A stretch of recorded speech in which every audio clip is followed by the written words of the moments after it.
Creo que se necesita primero un cambio cultural, o sea, estar abiertos a poder hacer un cambio de la forma en la que se trabaja, ¿no? Yo le llamo los ways of working, un framework es completamente diferente. No puedes crear productos ágiles si no los defines de manera ágil y no tienes procesos ágiles. Bienvenidos a The Product Latam Podcast, el espacio donde exploramos el mundo de los productos digitales en Latinoamérica. Aquí conversamos con líderes, expertos y talentos emergentes, personas que están redefiniendo cómo se construyen y escalan productos en la región. En cada episodio descubrirás estrategias, herramientas y aprendizajes prácticos, todo de la mano de quienes están marcando la diferencia en tecnología, innovación y diseño de productos. Síguenos y aprende cómo potenciar tu carrera y tus proyectos. Y conéctate con nosotros en LinkedIn e Instagram.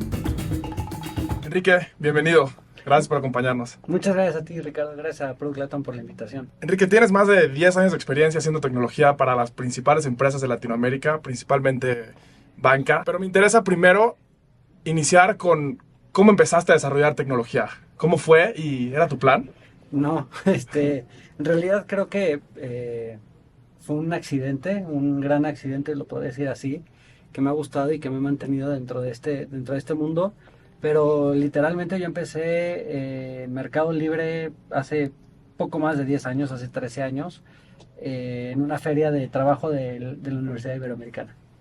Y me enamoré de la tecnología, me enamoré del ecosistema y prácticamente empecé vendiendo producto, estaba haciendo business development y ese producto me ayudó después a poder conocer y poder estar en Mercado Libre en una etapa muy temprana para México, pues poder entender un poquito más de cómo se hacen los productos y después me migré a este mundo de desarrollo, ¿no?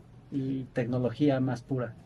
Hablando de la Ibero, que yo también estudié ahí, estudiaste ingeniería industrial.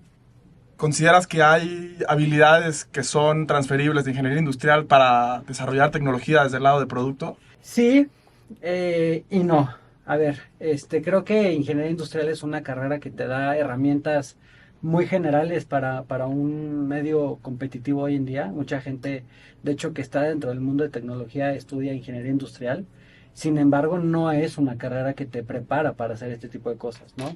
Tiene estructura que te da el poder conocer de procesos, poder resolver problemas, pero a su vez tienes también materias que te ayudan a entender un poquito también la parte más como comercial, de venta, marketingiana. Entonces eso también como que te ayuda a tener una perspectiva no tan técnica, sino también un poco más de negocio para poder llevar a cabo pues, un producto digital o una empresa digital. ¿Hubieras estudiado alguna otra cosa en lugar de ingeniería industrial? Estoy a punto de cambiarme de carrera ¿A cuál? a fotografía y comunicación, ¿no? O sea, a ver, antes de trabajar en Mercado Libre, yo estaba trabajando como asistente de producción en TV Azteca para un programa de las Olimpiadas que hubo en esos años. Y me enamoré de la fotografía, es un hobby que ya no he mantenido tanto, estuvo muy latente pos ese proyecto, pero estuve con dudas en mi mente de si me gustaba más ese mundo más artístico, por así decirlo. La verdad es que no me arrepiento de no haber hecho ese cambio, ¿no? Creo que estoy muy feliz en lo que hago, me encanta lo que hago. Sin embargo, creo que ahora que lo mencionas, podría regresar a tomar algunos hobbies del pasado que son necesarios. Es interesante que hay mucha intersección entre perfiles de producto y medios y también mucho de arte. Sí, un poco, porque al final del día creo que producto al final del día en todo su vertiente o en toda la práctica, como yo le llamo, tocas mucho lo que es el front-end, experiencia, diseño, ya no solamente UI, sino gráfico, entonces empiezas a tener como esa sensibilidad también un poco artística, crear una aplicación, crear un sitio, crear algo, pues toma una parte de diseño, ¿no? Y es poder traducir necesidades o lo que tú tienes internamente para poderlo mostrar en una interfaz, ¿no? Totalmente, algo de ciencia y algo de arte también.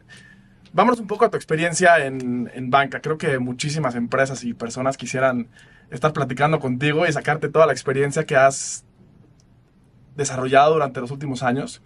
Cuéntame cuando entraste a Santander en el 2020, ¿cuál era el panorama? ¿Qué estaba pasando en ese momento? Con entré a Santander, a ver, es un gran banco, ha crecido muchísimo en los últimos años, doble dígito, creo que ya es de los más en México ya es el número 3 cuando yo entré era el número 5 más o menos, en crecimiento de clientes, ¿no?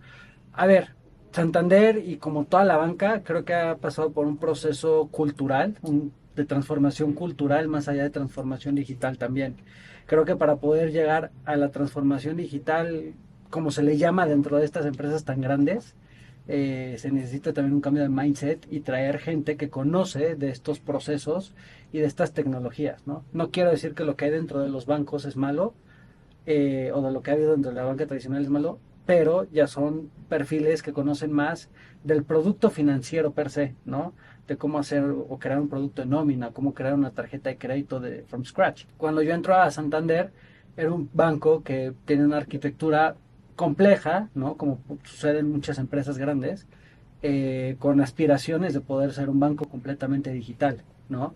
Poder no necesariamente depender de las branches para poder subsistir, pero también tener un canal digital lo más robusto posible, ¿no? Que un Ricardo, que un Enrique pueda levantar una aclaración en un aplicativo móvil en lugar de hacer una fila de 45 minutos en una sucursal. Que eso genera optimizaciones de recursos tanto para el banco y como para el usuario final, ¿no? Le estás ahorrando tiempo. Era muy complejo y había bancos en ese momento que estaban creciendo, pues, muy rápido, ¿no? Hay un exponente que lo está haciendo muy bien, es Nubank a nivel Latinoamérica. En Europa está Revolut, ¿no? Está Open Bank de Santander, que también lo ha hecho muy bien allá.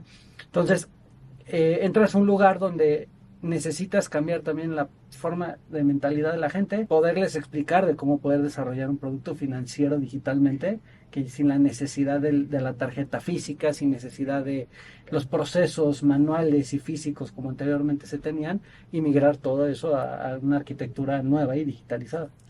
Claro, porque Nubank empieza digital, nacen ya en la nube con procesos ya nativamente digitales.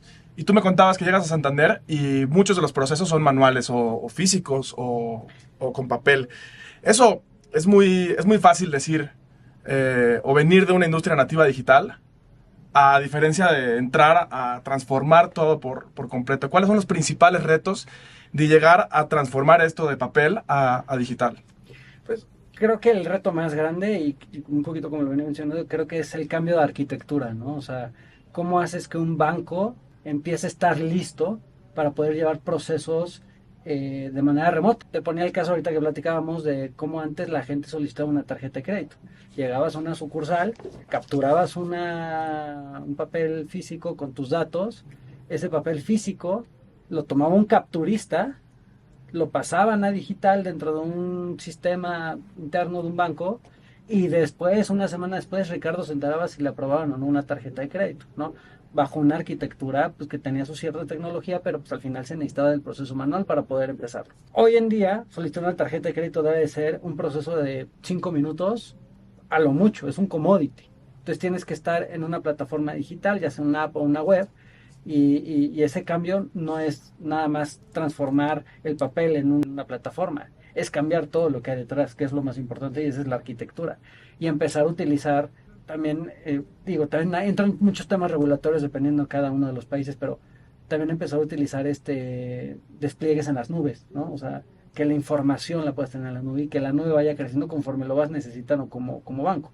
Antes tenían infraestructuras físicas que si llegaban 100,000 usuarios en un día, tenían que comprar un servidor y programarlo en 3 semanas y tratar de dejarlo listo para que no se caiga el banco. Entonces ahora con arquitecturas en la nube creo que es mucho más sencillo también, pero también es un cambio de mindset y eso también tiene que tomar muchos retos a nivel regulatorio, porque la información de un Ricardo, de un Enrique, ya no está físicamente en un servidor en la Ciudad de México o en cualquier parte del país, está en la nube. ¿Y cómo le haces entender eso también pues a un regulador? Que pues dónde está la información de Ricardo, ¿no? Que es muy importante, y quién la tiene y cómo se está manejando. Y eso creo que de los retos más grandes que existen para poder crear un producto digital en la banca en México, y yo creo que en cualquier país. ¿Te ha tocado hacer esto en 3 o 4 de las principales instituciones financieras de Latinoamérica? En ese momento Santander tenía 7 millones de clientes, me contabas. ¿Qué consejo le darías a alguien que está pasando hoy por ese proceso? Hay muchas instituciones en Latinoamérica, Sudamérica, Centroamérica, México, que están pasando por este proceso, que tienen bases de clientes gigantes también y una estructura compleja. ¿Qué consejo le darías a alguien que está liderando el área de producto y que está llevando a cabo esta transformación? Y como te lo comentaba, y lo comento aquí abiertamente, creo que se necesita primero un cambio cultural. O sea, estar abiertos a poder hacer un cambio de la forma en la que se trabaja, ¿no? Yo le llamo los ways of working. Un framework es completamente diferente.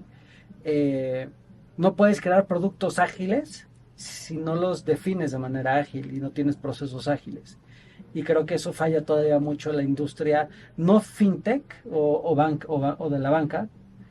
Muchas empresas que tienen un nivel ya muy robusto fallan todavía en esto, ¿no? Porque todavía tienen muchos procesos, yo quiero decir no obsoletos, pero que ya no funcionan para el mundo de hoy, ¿no? Entonces, creo que lo más importante que yo compartiría es cómo cambias ese mindset internamente, te abres, quitamos soberbias también dentro de estas empresas tan grandes que luego hay muchos puestos muy directivos, son jerarquías verticales y hoy en día se utiliza mucho las organizaciones líquidas, ¿no? O horizontales. Entonces, eso es muy difícil de cambiar. Y creo que lo que se necesita es estar abierto a ello y poder escuchar también de gente que conoce y que ha implementado esto en empresas que nacen nativamente digital, ¿no? Que es lo que están buscando hoy en día. Es un banco, ¿no? Busca gente que haya implementado esto en una fintech, que se escuche, ¿no? Porque el banquero conoce muy bien de la banca y el fintechero conoce muy bien de cómo crear productos digitales. Y creo que juntos pueden hacer un muy buen match. De acuerdo. Ahora, por un lado está la creación de productos digitales, que tienes mucha experiencia en esto, pero también está la adopción de productos financieros digitales. Y me contabas un poco de tu experiencia y creo que fue súper interesante estar del 2022 al 2024 en Mastercard con una carrera acelerada por adopción de adquirencia, digitalización, aceptación de pagos, etc. En cuanto a la adopción de servicios financieros, que ha sido un tema que en México y en Latinoamérica se platica muchísimo de por qué no tenemos los números de otras regiones. ¿Qué aprendizaje nos puedes contar de esto y qué fue lo que viste durante esa época? En México, específicamente, es un mercado completamente diferente a muchos de Latinoamérica y es un reto interesante en términos de cómo adoptar soluciones. Datos rápidos, contactless en México en el 2022 estaba en una penetración del 2%, más o menos, ¿no? Mientras que en países como Costa Rica, otros de Centroamérica, ¿no? Guatemala, Honduras, tienen penetraciones arriba del 40-50%. ¿Cómo te explicas eso? Y tiene que ver tiene mucho que ver también con el apoyo de los organismos que regulan estas tecnologías en los países y el apoyo que ellos dan para que se puedan comercializar también. Mastercard en México lo que estuvo haciendo mucho durante ese tiempo es mucho empuje en poder penetrar estas tecnologías, en buscar estrategias que hagan sentido, no solamente para los bancos y los adquirentes. Al final del día estas tecnologías están hechas para los consumidores. Entonces, ¿cómo llegas con ellos? ¿Cómo logras entender dónde está su día a día, ¿no? Un caso de uso que después se implementó ya no solamente con Mastercard, sino Visa y otras instituciones se juntaron, GetNet de Mastercard, que es el lado adquirente, pues entendieron que el contactless está en el transporte público, ¿no? Es la forma más fácil de masificar que la gente entienda que puede pagar acercando su tarjeta a un torniquete, ¿no? Entonces, si educas a esas personas que hoy en día están haciendo transacciones de 6 pesitos o que vas al Oxxo y quieres pagar una coca y unas papas, que lo puedas hacer de manera muy ágil y sin riesgo, ¿no? O sea, que realmente no corres riesgo de poder hacer una transacción de este tipo. Entonces, todo eso es creaciones de más bien estrategias de poder comercializar productos y lanzamiento de los mismos. No es un producto completamente digital como una app, pero al final del día todo lo que hay detrás de eso es tecnología y es creación de producto también.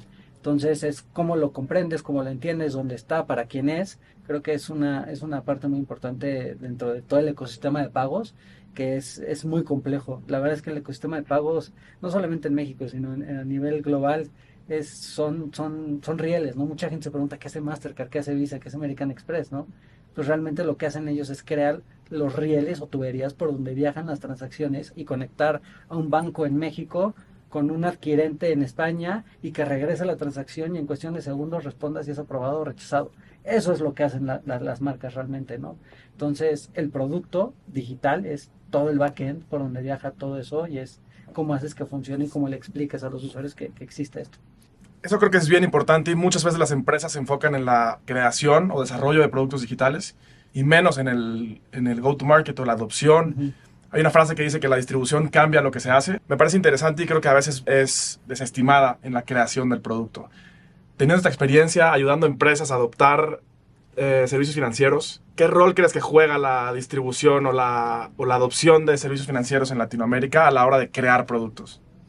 Yo creo que mucho, porque al final del día lo que se necesitaba ayer o lo que creaste ayer no es lo mismo que se va a necesitar mañana.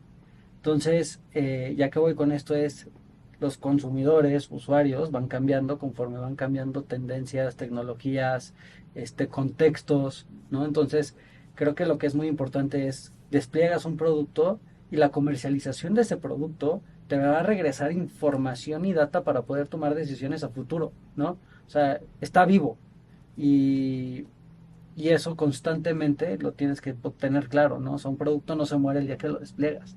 O como dueños de producto, ahí no termina tu responsabilidad, sino que tiene que continuar hasta el momento en el que tomas decisiones de si lo creces, lo escalas o incluso lo necesitas matar o hacer una iteración de eso.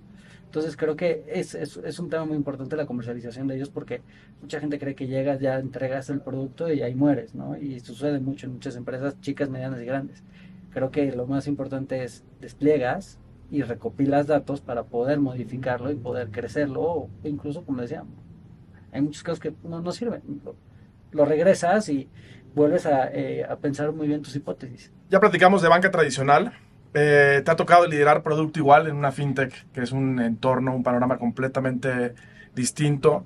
Empresas que nacen en el ecosistema digital. ¿Qué oportunidades ves en este tipo de empresas en la región, en el contexto en el que estamos ahorita? Empresas que vienen con modelos y con modelos de negocio innovadores que vienen a retar a estas empresas que ya tienen millones de usuarios y una base bastante consolidada. Yo creo que la gran oportunidad que se ve ahorita con todas las fintechs o con todas estas startups o scale-ups también en muchos casos es la necesidad de los bancos tradicionales, de ellas y de ellas de los bancos, ¿no? Creo que en muchos casos no es uno u otro o una batalla entre uno y el otro, sino que creo que puede haber sinergias bastante interesantes para poder resolver problemas, ¿no? Entonces creo que a veces uno se enfoca en un objetivo que es, ya yo quiero ser la fintech más grande del mundo y quiero comerme a bancos. ¿Por qué no mejor haces una alianza con ellos y empiezas a crecer un poco más, podría decir, inorgánicamente, pero también de cierta forma, de una forma también puede ser un poco más orgánica? No sé si me estoy dando a entender, pero el tener una relación con un banco te puede ayudar a obtener clientes que no hubieras obtenido de ninguna otra forma, ¿no? No necesariamente es con capital, puedes tú entregar un producto y ellos te ayudan con base de clientes, o al revés, un banco puede necesitar una base de clientes que puede tener una fintech y ellos poner el producto financiero, ¿no? Entonces creo que hay una relación muy interesante que se puede generar ahí. Creo que, como te lo comentaba hace rato, creo que en términos también de innovación, es muy difícil la palabra innovación dentro de una institución que tiene 25 años a una startup que tiene 5 años. Una startup que nació hace 5 años está pensando en cómo innovar y están pensando en modelos de AI, están pensando en tecnologías nuevas. Un banco, cuando hablas de innovación, están pensando en crear APIs y microservicios, ¿no? Entonces, son dos cosas completamente diferentes y hay un mundo de diferencia entre uno y el otro, ¿no? Entonces, creo que lo importante es que tener claro dónde estás y un poquito también cómo puedes apalancarte de los otros para poder seguir creciendo. Totalmente. ¿Y qué no deberían hacer estas empresas o qué no harías si tú estuvieras en una de estas empresas? ¿Algún factor que no tomen en cuenta o que como un sesgo del mercado, de la región en general? A ver, como startup, lo que no deberías hacer es enfocarte tanto en crecer, crecer y crecer y crecer y crecer, porque a veces se convierte en un problema, en una bola de nieve que lleva a ser controlable y te lleva a momentos un poco álgidos, ¿no? Hemos visto muchas startups, ya no solamente del ecosistema fintech, morir. Ha habido muchas que se enfocan en crecer muy rápido y que en 5, 8 años empiezan a morir muy rápido, ¿no? La forma en la que crecieron también es la forma en la que están muriendo. Entonces creo que a veces hay que dar un step back muchas veces, replantear muchos procesos, replantear el producto, cómo está implementado, cómo está diseñado. No es lo mismo que lo que se creó hace 5 años que lo que puedes necesitar en este momento o en este contexto. Y muchas startups se vician en eso, ¿no? La soberbia que tenemos a veces de estar en una startup porque es un mercado más sexy, porque somos más innovadores, porque estamos pensando en ella y luego a veces eso nos gana y dejas de pensar en cosas muy básicas como crear un buen equipo, pensar mucho también en las personas, ¿no? Hay mucho, y lo voy a decir a nivel personal, hay mucha rotación de gente todavía en startups, ¿no? Mucho robo de personas, entonces creo que pues, eso puede afectar mucho también a nivel cultural y a nivel empresa y creo que eso es algo de lo que yo cambiaría, ¿no? Y ves gente en un banco que lleva 25 años, a lo mejor no es el mejor ejemplo, pero la gente de cierta forma tiene impacto de lo que está generando ahí dentro, ¿no? Entonces, yo me sumo dentro de esa parte de startups porque yo en mi carrera también creo que de cierta forma, aunque sí he llegado a implementar cosas, pues también he brincado y creo que es uno de los aprendizajes más grandes que yo creo que daría. Vamos a ponernos justo un poco reflexivos y hablar un poco pues, del futuro y de tu perspectiva del panorama en general. Tanto el ecosistema tecnológico como fintech pues ha evolucionado y tú has estado en los últimos años de esto. ¿Qué cambiarías del ecosistema hoy? ¿Qué cambiaría el ecosistema? No muchas cosas, o sea, creo que platicábamos un poquito, ¿no? Creo que la gente no está satisfecha o contenta con las empresas con las que trabajan. Llegan muy emocionados y esa curva de emoción baja muy rápido, ¿no? Y la verdad es que no sé si es por un tema generacional, no sé si es por un tema cultural que se está viviendo actualmente o es un tema de que están haciendo tantas empresas que la gente ya lo único que está pensando es en su siguiente reto o en su siguiente empresa. Eso sería algo de lo que yo trataría de cambiar y lo digo también de manera personal, es como vamos a tomar retos, vamos a tomar proyectos y hay que ser accountable de ellos, ¿no? O sea, a largo plazo y vamos a tratar de morirnos en la trinchera por sacarlo y y crear culturas un poco más enfocadas en la gente, ¿no? Todo el mundo habla de que sí, people ops y todo el mundo está cambiando este tipo de conceptos, pero creo que también las culturas se han convertido muy exigentes en el aspecto de la persona, ¿no? Horarios un poco complejos, sí hay mucha flexibilidad, pero de repente no es tan real, ¿no? O sea, hay gente que está trabajando de 9 de la mañana a 12 de la noche muy mal incentivada, ¿no? Y eso pasa mucho en las startups. Cuando eres co-founder, cuando eres founder, claro que trabajas de 9 de la mañana a 2 de la noche, pero tu incentivo es el equity, la forma en la que estás convirtiéndolo y la inversión que está llegando y cómo estás desplegando tu empresa. Versus un developer que gana promedio y le estás exigiendo que tenga el mismo velocity que tenías cuando empezaste la empresa, ¿no? Entonces creo que hay ahí ciertas cosas que creo que todavía se pueden cambiar mucho en temas de people y cultura y creo que eso es lo que yo cambiaría mucho en el ecosistema actualmente. Y no solamente fintech, creo que sucede en muchos, ¿no? No quiero generalizar. De acuerdo. ¿Qué ves en el futuro? A 5 años y qué te emociona más de esto. Va a sonar un poco choteado, pero creo que el AI está viniendo a cambiar muchas cosas y no necesariamente en el aspecto, porque creo que también la inteligencia artificial, todo el mundo está hablando de ella y piensa en un ChatGPT, piensa en cosas muy complejas. Creo que el AI te puede resolver problemas tan sencillos que a veces nada más necesitamos sentarnos y a pensarlos muy bien. Todo lo que es operacional, todo lo que en una empresa se puede convertir como en un business as usual, reportes, información, data, análisis, todo eso lo puedes hacer con inteligencia artificial. Entonces creo que la inteligencia artificial puede venir a ayudar a que las empresas operen de una manera mucho más ágil y que necesites de menor tiempo de recurso humano y no por eso estoy diciendo que necesites de menos gente. Creo que puedes enfocar esa gente a cosas que sean más estratégicas, a que estén 5 horas haciendo un reporte, ¿no? Entonces la inteligencia artificial es algo que llegó y se va a mantener durante muchos años. Nada más hay que creo que entender muy bien cuáles son los casos de uso en los que lo podemos utilizar, ¿no? Hay muchas empresas que están haciendo software as a service ya sobre inteligencia artificial, ¿no? El otro día veía una que se mete a los CPGs, ¿no? A poder analizar data para poder mejorar ventas, para poder mejorar proyecciones de venta con los retailers con los que trabajan. Entonces, creo que es lo mismo, ¿no? O sea, es como, ellos están utilizando esto para crear un software as a service que va a optimizar la operación de una empresa mucho más grande. Entonces, creo que esa empresa mucho más grande podría estar pensando en crear equipos de desarrollo de producto basados en inteligencia artificial para la optimización de la misma, ¿no? De acuerdo. No necesitar de un tercero para ello, ¿no? De acuerdo. Última pregunta, un poco para para la comunidad. Con toda la experiencia que tienes, si pudieras elegir algún reto, una industria, una empresa en particular a la que te gustaría ayudar o contribuir, ¿qué te emociona más? ¿Qué tipo de reto, industria, empresa, etcétera? Me llama mucho la industria PropTech por un tema a lo mejor personal. Mi papá toda la vida se ha dedicado a temas de bienes raíces. Creo que es una industria que hay demasiada oportunidad todavía. Hay muy pocas empresas todavía que se están metiendo de manera digital, creando productos. Las hay. En Europa hay un boom ahorita de esto. Creo que en México puede haber muy buena recepción de este tipo de nuevas tecnologías y empresas. Es algo que me llama la atención por un tema personal, pero también creo que es algo que en un futuro corto va a empezar a venir también de Europa hacia México y de Estados Unidos. También hay ya muchas que están avanzando mucho en este sector. Enrique, pues muchas gracias por compartir tu experiencia con la comunidad y pues esperemos tenerte pronto en más eventos y proyectos y escuchando un poco más de lo que estás construyendo. Seguro, muchísimas gracias a ti, Ricardo, y a la comunidad por escucharme.